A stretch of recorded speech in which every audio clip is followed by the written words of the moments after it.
Gipaygay na karong hapon ang opening ceremony sa 39th Kadayawan Festival sa Davao City. Ganiabli na sa publiko ang Kadayawan Village nga mo'y usa sa mga highlight sa labing dako nga festival sa syudad. Atong sayro ng detalye nini sa live report ni John D. Esteban. John D.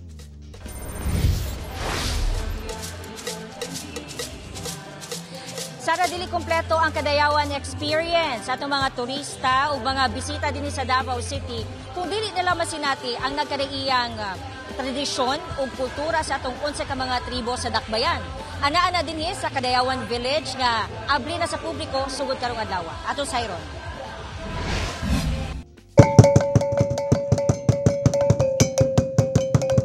Sa pagbisita sa Kadayawan Village sa Magsaysay Park sa Davao City, usa ka makaindak nga tribal music ang musugat kanimo.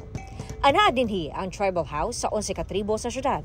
Ang tribong Ata, Matigsalog, Bagubo-Klata, Maranao, Obo-Manovo, Bagubo-Tagabawa, Tausug, Maguindanawon, Sama, Iranon ug Kagan. Kabahin kini sa kasaulugan sa 39th Kadayawan Festival, sugod August 8 hangtod sa katapusan sa bulan. Ang tribong Obo-Manovo andam na kaayo nga i-welcome ang mga turista ug mga bisita sa ilang tribal house.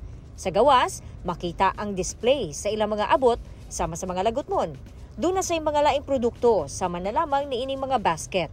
Usa na diha ning luban. Man among ginagamitan ani mag-harvest me, magdala mi og kahoy amo ning ibutang dire. Dinhi ipakita sab nila paunsa ginaluto ang ilahang mga tradisyonal nga pagkaon ug paggama sa ilang mga suot o mga produkto nga nagpakita sa ilahang craftsmanship ug artistry. Ang among ginalauman karon ma'am nga mapreserba nga mo ang tribo nga Obo-Manovo nga ipadayon ni labi sa among mga younger generation nga dili nila ikaula kung kinsa sila.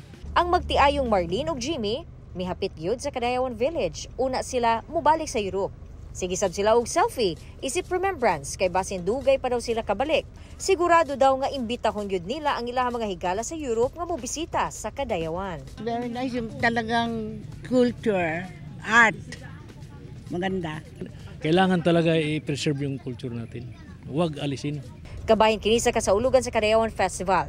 Usa kini sa mga pamaagi aron ipreserba ang kultura ug tradisyon sa 11 ka tribo sa syudad.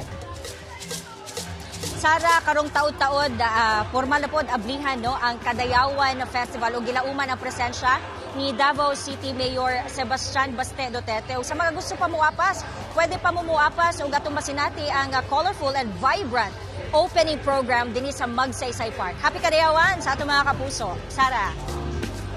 Okay, daghang salamat ug happy Kadayawan sa atong mga kapusong Davaoeño. Daghang salamat, John D. Esteban.